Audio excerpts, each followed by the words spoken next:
Tren teknologi dewasa ini seluruhnya hampir sudah berpindah dari bahan bakar konvensional ke bahan bakar listrik. Kita tentu mengenal bahan bakar berbasis tambang yang selama bertahun-tahun telah mengubah wajah kehidupan abad 19 yang kini mulai secara perlahan ditinggalkan. Peralihan tren bahan bakar fosil ke bahan bakar listrik diyakini dapat mengurangi efek dari krisis perubahan iklim yang secara ekstrim telah melanda negara-negara di dunia. Namun demikian, listrik tidak selamanya bebas dari wajah buruk bahan bakar fosil. Dari beberapa dekade ke belakang hingga hari ini, produksi listrik secara besar diperoleh masih melalui pembakaran bahan-bahan tambang.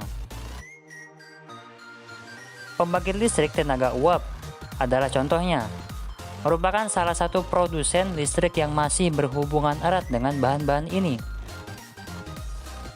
Uap yang dihasilkan berasal dari pembakaran batu bara yang kemudian mengevaporasi air menjadi uap bertekanan sehingga dapat memutar turbin generator. Oleh karena itu, energi baru terbarukan atau biasa dikenal dengan EBT sudah menjadi kata yang sering dibicarakan akhir-akhir ini. Jika kita membicarakan EBT, tentu pikiran kita akan terbayang sinar matahari sebagai sumber utama dari pembangkit listrik tenaga surya. Tapi, selain sinar matahari, ternyata ada energi lain yang tidak terbayangkan sebelumnya oleh kita. Apa itu? Ya, sampah. Siapa pula yang bisa membayangkan sesuatu yang biasa kita buang setiap harinya ternyata mengandung potensi energi yang luar biasa.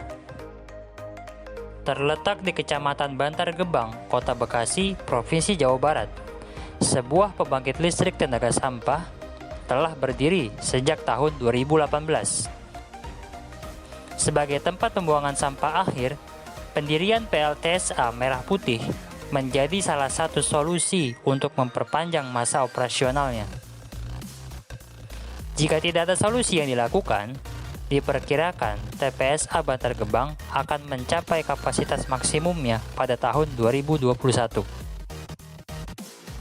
Kehadiran PLTSA Merah Putih di TPSA Bantar Gebang adalah pilot proyek pembangkit listrik berbasis sampah di Indonesia yang dikelola oleh pemerintah Provinsi DKI Jakarta bekerjasama dengan Badan Pengkajian dan Penerapan Teknologi atau BPPT. PLTSA Merah Putih adalah bagian dari paradigma baru Waste to Energy yang diusung oleh BPPT dalam pengelolaan sampah. Waste to Energy merupakan proses pengkonversian pengolahan sampah menjadi energi baik listrik maupun panas yang menggunakan teknologi termal atau non-termal.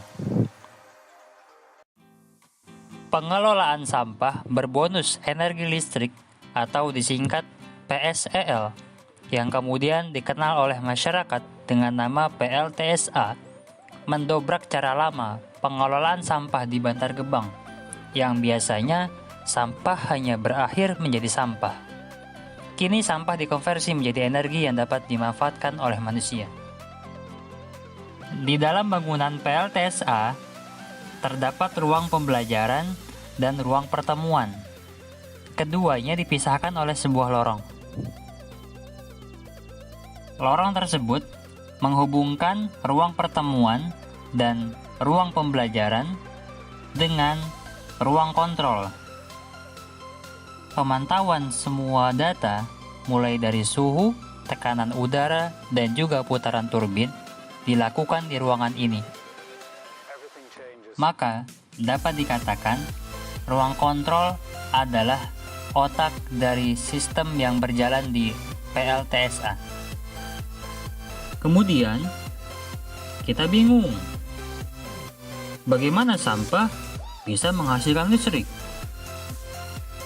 Proses menghasilkan listrik dari sampah diawali dengan sampah yang dibawa oleh truk dari tempat pembuangan sampah dimasukkan ke dalam bunker. Fungsi dari bunker sampah ini adalah selain untuk menyimpan sampah, sampah ini juga diharapkan kadar airnya menurun. Sampah yang dibawa oleh truk tentu sangat beragam dan bercampur. Jadi, harus dipilah dan diuraikan dahulu pada bunker tersebut. Kegiatan ini dinamakan feed stock. Untuk memilah dan mencampur sampah, terdapat sebuah alat bernama grab crane. Fungsi alat tersebut bertujuan untuk membuat sampah memiliki kadar air yang merata, sehingga ketika pembakaran, sampah lebih mudah terbakar. Selain untuk mixing sampah, grab crane juga digunakan untuk mengumpankan sampah ke dalam hopper. Berat sampah maksimum yang dapat diangkut oleh grab crane sebesar 400 kg. Lalu, apa itu hopper? Hopper atau corong merupakan wadah yang diisi dari atas dan memiliki lubang pengeluaran di bagian bawah. Sampah yang masuk melalui hopper kemudian didorong ke ruang bakar oleh alat yang bernama pusher.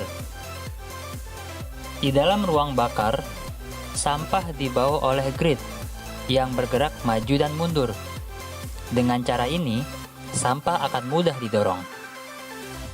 Dalam perjalanannya, sampah akan kontak dengan udara yang dihembuskan oleh blower, yang kemudian dipantik oleh api sehingga terjadilah pembakaran. Seperti diketahui, bahan baku sampah yang digunakan untuk pembakaran PLTSA memiliki nilai kalor maksimal 1.500 kilokalori per kilogram, yang mana berbeda jauh dibanding dengan batu bara yang memiliki nilai kalori 4.000 kilokalori per kilogram. Sehingga suhu pembakaran yang dihasilkan di dalam tungku PLTSA ini hanya mencapai 850 derajat Celcius. Panas hasil pembakaran kemudian diserap oleh air yang ada di boiler, sehingga menghasilkan proses penguapan. Berikutnya, uap dipanaskan lagi di dalam superheater sehingga mencapai suhu dan tekanan yang diinginkan. Kemudian, uap bertekanan tinggi dialirkan menuju STG atau Steam Turbine Generator. Secara sederhana, Steam Turbine Generator atau STG merupakan baling-baling yang diputar oleh uap bertekanan tinggi yang pada akhirnya memutar generator sehingga dapat dibangkitkan aliran listrik. Seperti diketahui, sistem Steam Turbine Generator yang digunakan oleh PLTSA Merah Putih adalah dengan metode total condense.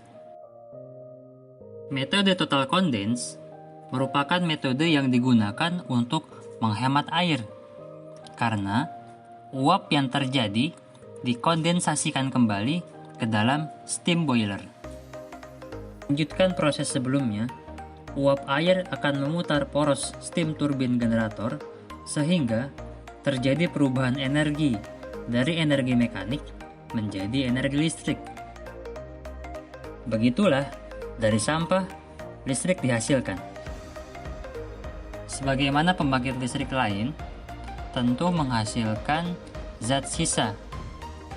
Bagaimana dengan pembangkit listrik tenaga sampah ini? Pembangkit listrik tenaga sampah menghasilkan sisa dari hasil pembakaran sampah berupa abu. Ada abu yang ikut terbawa dengan asap, dan ada pula abu yang mengendap di bagian bawah. Abu yang ikut terbawa dengan asap dinamakan fly ash, dan abu yang tertinggal di bagian bawah dinamakan bottom ash. Fly ash dan bottom ash yang dihasilkan dari sisa pembakaran sekitar 20 hingga 25% dari total sampah yang dibakar. Abu sisa pembakaran yang ikut aliran gas atau fly ash akan keluar melalui sistem yang bernama quencher Quencher digunakan untuk mendinginkan suhu secara mendadak dari 200 derajat Celcius menjadi di bawah 100 derajat Celcius. Untuk menghilangkan zat-zat berbahaya, keluaran dari quencher kemudian disaring ke backfiller hingga nantinya dikeluarkan melalui cerobong asap. Begitulah cara kerja PLTSA ini.